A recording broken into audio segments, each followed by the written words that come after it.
ਸਤਿ ਸ਼੍ਰੀ ਅਕਾਲ। ਲੋਕਰਾਣ ਚੈਨਲ ਪੰਜਾਬੀ ਦੇਖ ਰਹੇ ਸਾਰੇ ਦਰਸ਼ਕਾਂ ਦਾ ਸਵਾਗਤ। ਮੈਂ ਗੁਰਜਿੰਦਰ ਸਿੰਘ ਭੰਗੂ ਤੇ ਮੇਰੇ ਨਾਲ ਦੀਪ ਕੁਮਾਰ ਫੌਜੀ ਜੀ ਰੋਲ। ਦੀਪ ਜੀ ਆਏ ਜੀ ਆਇਆਂ ਨੂੰ। ਸਤਿ ਸ਼੍ਰੀ ਅਕਾਲ ਵੀਰ ਜੀ। ਸਤਿ ਸ਼੍ਰੀ ਅਕਾਲ ਦੋਸਤੋ। ਅੱਜ ਦਾ ਜੋ ਸਾਡਾ ਆਹ ਪ੍ਰੋਗਰਾਮ ਹੈ ਲੋਕਰਾਣ ਚੈਨਲ ਪੰਜਾਬੀ ਤੇ, ਆਹ ਪ੍ਰੋਗਰਾਮ ਅਸੀਂ ਕਿਸਾਨੀ ਮਸਲਿਆਂ ਤੇ ਕਰ ਰਹੇ ਹਾਂ। ਲਗਾਤਾਰ ਅਸੀਂ ਹਰ ਇੱਕ ਇਸ਼ੂ ਤੇ ਬੋਲਦੇ ਹਾਂ, ਕਿਸਾਨੀ ਮਜ਼ਦੂਰ ਸਮੱਸਿਆਵਾਂ ਤੇ ਲਗਾਤਾਰ ਅਸੀਂ ਗੱਲਬਾਤ ਕਰਦੇ ਹਾਂ। ਪਰ ਦੇਖੋ, ਇੱਕ ਗੱਲ ਸਾਨੂੰ ਸਮਝਣੀ ਪੈਣੀ ਹੈ। ਜਦੋਂ 3 ਖੇਤੀ ਕਾਨੂੰਨਾਂ ਦੇ ਖਿਲਾਫ ਵੀ ਅੰਦੋਲਨ ਲੜਿਆ, ਹੋਰ ਵੀ ਕਿੰਨੀਆਂ ਮੂਵਮੈਂਟਾਂ ਹੋਈਆਂ, ਹੋਰ ਜੋ ਕੁਝ ਵੀ ਅੱਜ ਤੱਕ ਆਮ ਜਨਤਾ ਨੂੰ ਮਿਲਿਆ, ਸਰਕਾਰਾਂ ਨੇ ਭਾਵੇਂ ਮੁੱਖ ਮੋੜ ਕੇ ਰੱਖਿਆ, ਲੋਕਾਂ ਦੀ ਏਕਤੇ ਦੇ ਵਿੱਚੋਂ ਹੀ ਸੰਘਰਸ਼ ਦੀ ਜਿੱਤ ਨਿਕਲੀ। ਸੰਘਰਸ਼ ਦਾ ਜੋ ਅਖੀਰ ਸੀ, ਕਿਸੇ ਵੀ ਸੰਘਰਸ਼ ਦਾ ਅਖੀਰ ਉਹ ਉਦੋਂ ਤੱਕ ਪੂਰ ਨਾ ਚੜਿਆ ਜਦੋਂ ਤੱਕ ਲੋਕ ਇਕੱਠੇ ਨਾ। ਅੱਜ ਦਾ ਪ੍ਰੋਗਰਾਮ ਸਾਡਾ ਕਿਸਾਨ ਜਥੇਬੰਦੀਆਂ ਨਾਲ ਸੰਬੰਧਿਤ ਹੈ। ਕਿਸਾਨ ਜਥੇਬੰਦੀਆਂ ਦੇ ਆਗੂ ਜੋ ਸਾਡਾ ਪ੍ਰੋਗਰਾਮ ਸੁਣਦੇ ਵੀ ਨੇ ਤੇ ਸਾਡੇ ਨਾਲ ਲਗਾਤਾਰ ਉਹ ਫੋਨ ਦੇ ਰਾਹੀਂ, ਪ੍ਰੋਗਰਾਮਾਂ ਦੇ ਰਾਹੀਂ ਰਾਬਤੇ ਦੇ ਵਿੱਚ ਵੀ ਨੇ, ਸਾਰੇ ਵੱਡੇ ਕਿਸਾਨ ਆਗੂ। ਕਿ ਕਿਸਾਨ ਆਗੂਆਂ ਦਾ ਸੁਨੇਹਾ ਕਿ ਇੱਕ ਡੰਡੇ ਤੇ ਇੱਕ ਝੰਡੇ ਥੱਲੇ ਇਕੱਠੇ ਹੋ ਜਾਓ। ਦੇਖੋ, ਹੁਣ ਕਿਸਾਨ ਆਗੂ ਕਹਿੰਦੇ ਨੇ ਏਕਤਾ ਦੀ ਗੱਲ ਕਰਦੇ ਨੇ, ਅਸੀਂ ਵੀ ਕਿਸਾਨ ਆਗੂਆਂ ਨੂੰ ਅਪੀਲ ਕਰਦੇ ਹਾਂ ਤੇ ਆਹ ਅਪੀਲ ਥੱਲੇ ਗਰਾਊਂਡ ਲੈਵਲ ਤੇ ਮੰਗ ਵੀ ਕਰਦੀ ਹੈ ਕਿ ਜੇ ਐਸਕੇਐਮ ਬਣਿਆ ਹੋਇਆ ਉਹਨੂੰ ਬਣਿਆ ਰਹਿਣ ਦਿਓ। ਹੁਣ ਜਿਵੇਂ ਛੋਟੀ ਛੋਟੀਆਂ ਲੜਾਈਆਂ ਨੇ, ਐਸਕੇਐਮ ਆਪਣੇ ਪੱਧਰ ਤੇ ਲੜਦਾ, ਭਾਰਤੀ ਕਿਸਾਨ ਯੂਨੀਅਨ ਏਕਤਾ ਉਗਰਾਹਾਂ ਆਪਣੇ ਪੱਧਰ ਤੇ ਉਹਨਾਂ ਨੇ ਲੜਾਈ ਵਿੱਢੀ ਹੋਈ ਹੈ। ਬੀਕੇਯੂ ਵੱਡੀ ਦੇਸ਼ ਪੱਧਰ ਦੀ ਜਥੇਬੰਦੀ ਹੈ ਜੋ ਟਕੈਤ ਹੋਰਾਂ ਦੀ, ਦੋ ਭਰਾ ਉਹ ਆਪਣੇ ਵੱਖਰੇ ਤੁਰੇ ਨੇ ਤੇ ਇੱਕ ਜਥੇਬੰਦੀ ਉਹਦੇ ਚੋਂ ਬੀਕੇਯੂ ਹੋਰ ਨਿਕਲ ਕੇ ਬਾਹਰ ਆ ਗਈ, ਗੈਰ ਰਾਜਨੀਤਿਕ ਸੰਗਠਨ ਬਣ ਕੇ ਉਹ ਬਾਹਰ ਆ ਕੇ ਨਿਕਲ ਪਿਆ। ਉਸ ਤੋਂ ਬਾਅਦ ਰਾਜੇਵਾਲ ਸਾਹਿਬ ਹੋ ਗਏ, ਕਿੰਨੀ ਲੈਫਟਿਸਟ ਉਹ ਨੇ, ਲੈਫਟ ਵਿਚਾਰਧਾਰਾ ਦੇ ਨਾਲ ਸੰਬੰਧਿਤ ਕਿੰਨੀਆਂ ਹੀ ਜਥੇਬੰਦੀਆਂ ਨੇ। ਮਨਜੀਤ ਸਿੰਘ ਦੁਆਬਾ ਹੋਰਾਂ ਦੀ ਆਪਣੀ, ਮਨਜੀਤ ਸਿੰਘ ਰਾਏ ਦੀ ਭਾਰਤੀ ਕਿਸਾਨ ਯੂਨੀਅਨ ਦੁਆਬਾ ਉਹਨਾਂ ਦੀ ਆਪਣੀ ਜਥੇਬੰਦੀ ਹੈ, ਜਾਂ ਪੰਨੂ ਪੰਧੇਰ ਹੋਰੀ ਨੇ ਜੋ ਸੰਘਰਸ਼ ਕਮੇਟੀ ਹੈ ਉਹਨਾਂ ਦੀ ਵੱਡੀ ਕਿਸਾਨ ਜਥੇਬੰਦੀ ਹੈ। ਅਸੀਂ ਸਾਰਿਆਂ ਨੂੰ ਅਪੀਲ ਕਰਦੇ ਹਾਂ ਕਿ ਜੇਕਰ ਤੁਸੀਂ ਲੋਕਾਂ ਦੇ ਹੱਕਾਂ ਦੀ ਗੱਲ ਕਰਦੇ ਹੋ, ਅਸਲ ਵਿੱਚ ਤੁਸੀਂ ਗੱਲ ਕਰਦੇ ਹੋ, ਤਾਂ ਫਿਰ ਤੁਸੀਂ ਇਕੱਠੇ ਹੋ ਕੇ, ਜੋ ਤੁਸੀਂ ਸੰਘਰਸ਼ ਵਿੱਢੇ ਹੋਏ ਨੇ, ਇਕੱਠੇ ਹੋ ਕੇ ਇਹਨਾਂ ਸੰਘਰਸ਼ਾਂ ਨੂੰ ਲੜੋ। ਪਿਛਲੇ ਦਿਨੀ ਚੰਡੀਗੜ੍ਹ ਵੀ ਧਰਨਾ ਲੱਗਿਆ ਸੀ, ਹੋਇਆ ਸੀ ਮਾਲਵੇ ਦੀ ਧਰਤੀ ਦੇ ਉੱਤੇ। ਉਗਰਾਹਾਂ ਸਾਹਿਬ ਅੱਗੇ ਵਧ ਰਹੇ ਨੇ, ਛੋਟੇ ਛੋਟੇ ਪ੍ਰਦਰਸ਼ਨ ਕਰਕੇ ਉਹ ਵੱਡੇ ਪੱਧਰ ਉੱਤੇ ਅੰਦੋਲਨ ਆਪਣਾ ਜਾਰੀ ਕਰਨਾ ਚਾਹੁੰਦੇ ਨੇ। ਹੋਰ ਤਮਾਮ ਯੂਨੀਅਨਾਂ ਨੇ ਕਿ ਤੁਸੀਂ ਇਕੱਠੇ ਹੋ ਜਾਓ ਸਾਰੇ, ਜੇਕਰ ਤੁਸੀਂ ਲੋਕਾਂ ਦੇ ਹੱਕਾਂ ਪ੍ਰਤੀ ਸੁਚੇਤ ਹੋ ਕੇ ਲੜਨਾ ਚਾਹੁੰਦੇ ਹੋ। ਆਹੀ ਮਸਲਾ ਸਾਡਾ ਦੀਪਕ ਜੀ ਨਾਲ ਹੈ। ਦੀਪਕ ਜੀ, ਆਹੀ ਮੇਰਾ ਸਵਾਲ ਹੈ ਤੁਹਾਡੇ ਤੋਂ ਕਿ ਜੀ। ਕਿਸਾਨ ਆਗੂਆਂ ਦਾ ਸੁਨੇਹਾ ਤਾਂ ਹੁੰਦਾ ਲੋਕਾਂ ਨੂੰ ਕਿ ਇੱਕ ਡੰਡੇ ਤੇ ਇੱਕ ਝੰਡੇ ਥੱਲੇ ਇਕੱਠੇ ਹੋ ਜਾਓ ਤੁਸੀਂ, ਪਰ ਆਪ ਸਾਰੇ ਵੱਖੋ ਵੱਖਰੇ प्रोग्राम बना के तुर रहे हैं। देखिए वीर जी, यही बात एक बार एसकेएम की मीटिंग के अंदर भी हुई थी कि भाई जब सबका मकसद एक है, मंजिल एक है, तो क्यों ना एक झंडे के नीचे आया जाए। ये बात उस समय पे चली जब बिल्कुल आखिर में पहुंच चुका था, हम जीत के नजदीक पहुंच चुके थे। उस समय पे 2-4 जथेबंदी ऐसी थी जिनको ये हो गया था कि नहीं, हिंदुस्तान की सबसे बड़ी जथेबंदी हम हैं।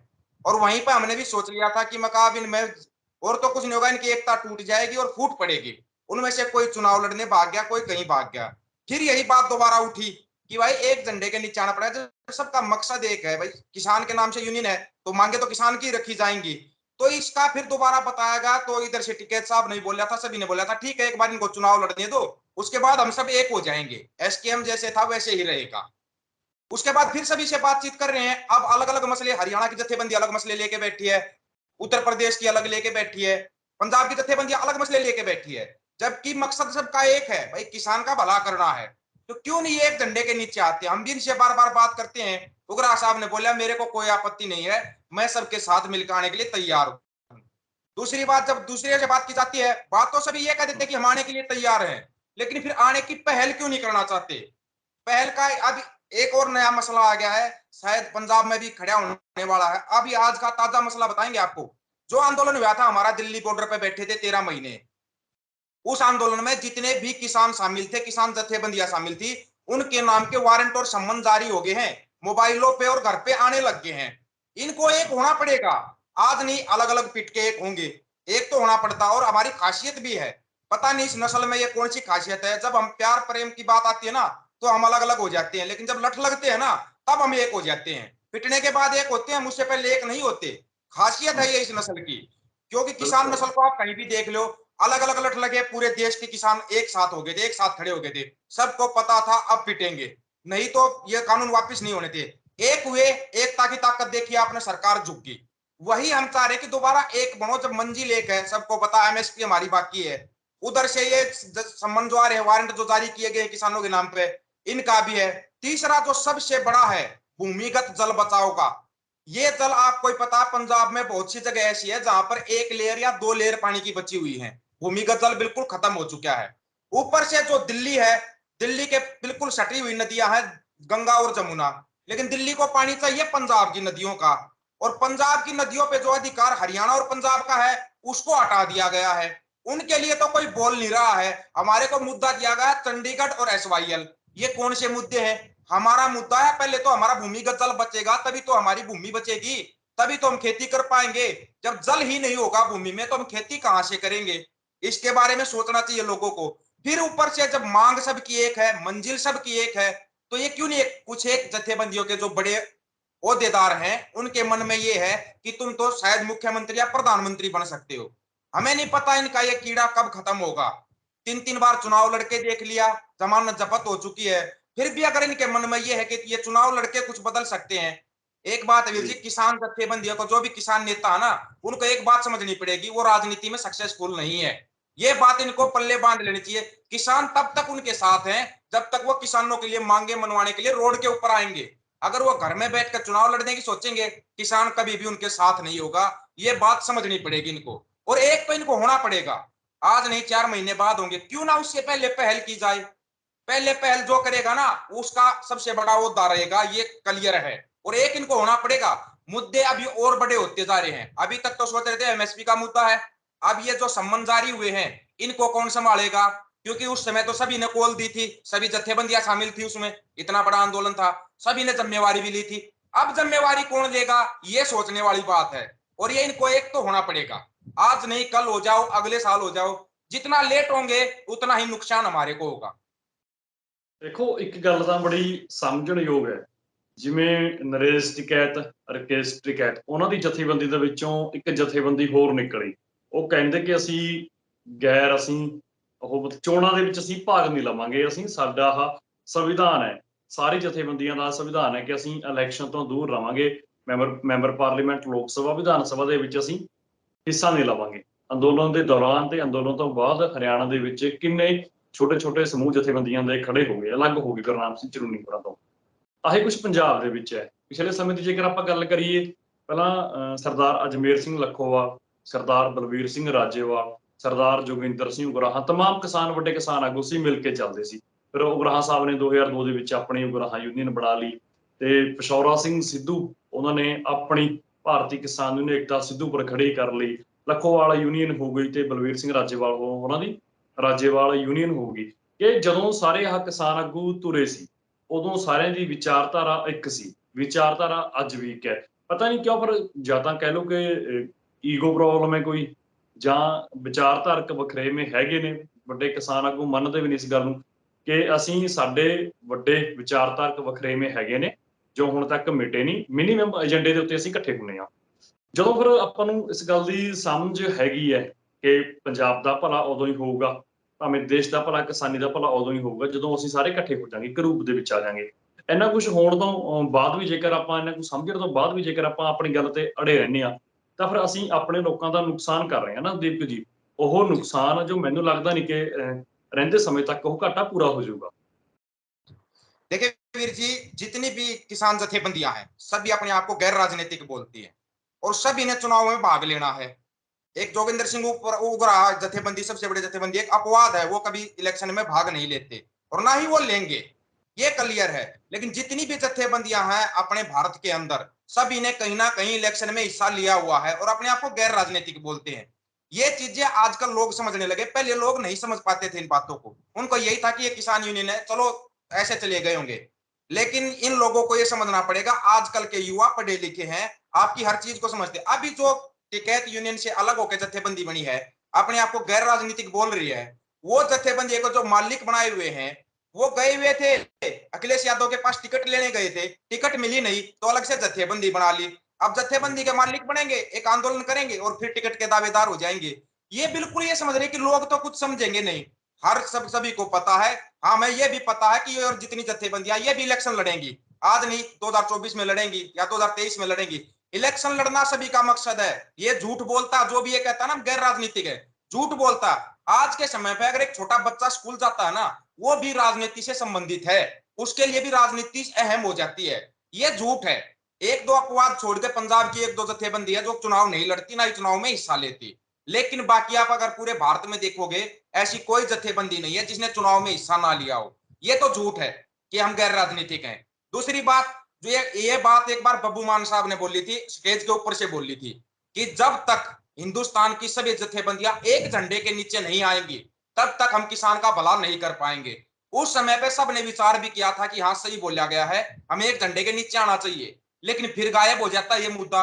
दूसरे मुद्दों में सरकार का काम होता, इतना नुकसान सरकार नहीं करती हमारा जितना नुकसान हमारी अलग अलग जत्थेबंदियां अलग अलग आंदोलन करके करती हैं। जब तक ये एक झंडा और एक डंडा नहीं होगा ना, तब तक अपने हिंदुस्तान के अंदर किसानों का भला हो ही नहीं सकता। चाहे आप यह बात आज सुन लो या कल सुन लेना, इनको एक झंडा एक डंडा जब तक नहीं बनाएंगे, तब तक चाहे वो किसान जत्थेबंदी हो, चाहे मजदूर जत्थेबंदी हो, चाहे वो स्टूडेंट यूनियन हो, कोई भी हो, जब तक सभी मिलके एक साथ खड़े नहीं होंगे तब तक भला हो ही नहीं सकता।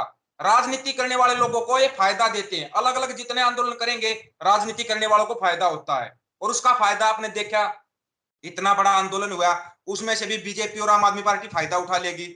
जबकि आंदोलन में ये बोला गया था तो कांग्रेस वाले हैं, कांग्रेस वाले हैं, और कांग्रेस को ही डाउन कर दिया। ये चीजें लोगों को दिमाग में बिठानी पड़ेंगी कि जो राजनीतिक पार्टियां, उनका काम है सियासत करना, वो तो सियासत करेंगे, वो पैदा ही सियासत करने के लिए हुए हैं, लेकिन हम क्या कर रहे हैं, हम भी तो अलग अलग जत्थेबंदी बना के एक तरह की सियासत ही कर रहे हैं किसानों के साथ। एक डंडा और एक झंडा जब जिस दिन हो जाएगा, उस दिन आप देखोगे ना देश का माहौल ही बदल जाएगा। ਤੇ ਜੋ ਤੁਸੀਂ ਗੱਲ ਕੀਤੀ ਸੀ ਕਿ ਜੋ ਜਥੇਬੰਦੀ ਗੈਰ ਰਾਜਨੀਤਿਕ ਜਥੇਬੰਦੀ ਬਣੀ ਹੈ, ਟਕੈਤ ਹੋਰਾਂ ਦੀ ਜਥੇਬੰਦੀ ਵਿੱਚੋਂ ਨਿਕਲ ਗਏ, ਆਹੀ ਗੱਲ ਰਕੇਸ਼ ਟਕੈਤ ਹੋਰਾਂ ਨੇ ਕਹੀ ਸੀ ਕਿ ਉਹ ਟਿਕਟ ਮੰਗਦੇ ਸੀ, ਸਾਨੂੰ ਕਹਿੰਦੇ ਸੀ ਕਿ ਤੁਸੀਂ ਹਾਂ ਸਾਡੀ ਤੁਸੀਂ ਫਰਮਾਇਸ਼ ਕਰੋ ਯੂਪੀ ਦੀ ਚੋਣਾਂ ਦੌਰਾਨ ਕਿ ਸਾਨੂੰ ਵਿਧਾਨ ਸਭਾ ਦੀ ਟਿਕਟ ਮਿਲੇ। ਜਦੋਂ ਟਿਕਟ ਉਹਨਾਂ ਨੂੰ ਮਿਲੀ ਨਹੀਂ ਤਾਂ ਸਾਡੇ ਕੋਲੋਂ ਰੋਸੇ ਹੋ ਕੇ ਉਹਨਾਂ ਨੇ ਜਥੇਬੰਦੀ ਆਪਣੀ ਬਣਾ ਲਈ ਤੇ ਹੁਣ ਸਾਡੇ ਤੇ ਇਲਜ਼ਾਮ ਲਾਉਂਦੇ ਨੇ ਕਿ ਅਸੀਂ ਰਾਜਨੀਤੀ ਕਰਦੇ ਹਾਂ, ਜਦੋਂ ਕਿ ਟਿਕਟ ਉਹ ਮੰਗ ਰਹੇ ਸੀ ਸਾਨੂੰ ਵਿੱਚ ਪਾ ਕੇ।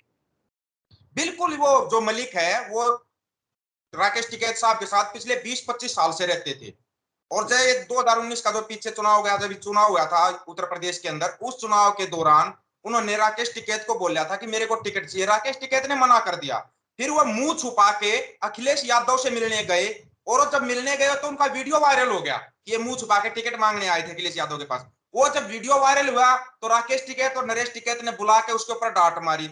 वो उसको मन में ले गए कि ये लोग तो मेरा भला नहीं करना चाहते, लेकिन मतलब क्या निकला, मतलब सिर्फ टिकट का था, राजनीति में आना था, और अपने आप को गैर, जैसे इन्होंने अलग यूनियन बनाई तो बीजेपी के नेता कैसे सपोर्ट में आए, ये बोलते गैर राजनीतिक हमारा संगठन है, बीजेपी सपोर्ट कर रही है। अभी भी लोगों की समझ में नहीं आ रहा है कौन सा गैर राजनीतिक संगठन है, फिर इसका मतलब जनता आज तक भी भोली ही बची हुई है। लेकिन आज के समय पे जनता भोली नहीं है वीर जी, जवाब देना सीख गई है जनता। आज के समय पे जो बिल्कुल ओपन होगा, बिल्कुल अपना क्लियर बता दे कि मेरे को राजनीति करनी है, राजनीति करो, फिर आप किसी किसान संगठन से, किसान यूनियन से मत जुड़ो अगर आपको राजनीति करनी है तो। अगर राजनीति नहीं करनी, सच में किसानों का भला करना है, तो जितनी भी जत्थेबंदियां हैं उनको एक झंडे के नीचे आना पड़ेगा। तब तक, जब तक ये एक झंडे के नीचे नहीं आएंगे, तब तक ये कोई भी बड़ा आंदोलन नहीं कर पाएंगे। ਬਿਲਕੁਲ ਦੇਖੋ, ਇਹ ਗੱਲ ਤਾਂ ਬੜੀ ਸਮਝਣ ਯੋਗ ਇੱਕ ਇਹਦੇ ਚ ਇਸ਼ੂ ਹੈ। ਬੰਦੇ ਦੀ ਪਛਾਣ ਬੰਦੇ ਦੇ ਕੰਮ ਨਾਲ ਹੁੰਦੀ ਹੈ। ਜਦੋਂ ਬੰਦਾ ਉਸ ਪਛਾਣ ਨੂੰ ਲੁਕਾਉਣ ਦੇ ਲਈ ਜਾਂ ਫਿਰ ਆਪਣੇ ਕੰਮ ਨੂੰ ਛੱਡ ਕੇ ਕੋਈ ਹੋਰ ਪਛਾਣ ਅਪਣਾਉਣ ਦੀ ਗੱਲ ਕਰਦਾ ਤਾਂ ਨਾ ਕੰਮ ਰਹਿੰਦਾ ਤੇ ਨਾ ਬੰਦੇ ਦਾ ਕਿਰਦਾਰ ਰਹਿੰਦਾ। ਇਹ ਗੱਲ ਬੜੀ ਸਮਝਣਯੋਗ ਹੈ। ਹੁਣ ਕਿਸਾਨ ਆਗੂ ਉਦੋਂ ਤੱਕ ਕਿਸਾਨ ਆਗੂ ਨੇ ਤੇ ਉਦੋਂ ਤੱਕ ਲੋਕ ਉਹਨਾਂ ਦੀ ਸਪੋਰਟ ਕਰਦੇ ਨੇ ਜਦੋਂ ਤੱਕ ਉਹ ਕਿਸਾਨੀ ਮਸਲਿਆਂ ਦੀ ਗੱਲ ਕਰਦੇ ਨੇ। ਜਦੋਂ ਕਿਸਾਨ ਆਗੂ ਇਸ ਤੋਂ ਅੱਗੇ ਵੱਧ ਕੇ ਇੱਕ ਫੈਸਲਾ ਹੋਰ ਲੈ ਲੈਂਦੇ ਨੇ ਕਿ ਅਸੀਂ ਰਾਜਨੀਤਿਕ ਹੋਵਾਂਗੇ, ਸੰਵਿਧਾਨਿਕ ਪਾਵਰ ਆਪਣੇ ਹੱਥ ਦੇ ਵਿੱਚ ਲੈ ਕੇ ਅਸੀਂ ਫਿਰ ਕਾਨੂੰਨੀ ਤੌਰ ਤੇ ਲੋਕਾਂ ਦਾ ਭਲਾ ਕਰਾਂਗੇ, ਉਦੋਂ ਫਿਰ ਜਾ ਕੇ ਨੁਕਸਾਨ ਹੁੰਦਾ। ਰਕੇਸ਼ ਟਿਕੈਤ ਹੋਰਾਂ ਨੇ ਵੀ ਚੋਣ ਲੜ ਕੇ ਦੇਖੀ ਹੋਈ ਹੈ, ਗੁਰਨਾਮ ਸਿੰਘ ਝੁਲਣੀ ਹੋਰਾਂ ਨੇ ਚੋਣ ਲੜ ਕੇ ਦੇਖੀ ਹੋਈ ਹੈ।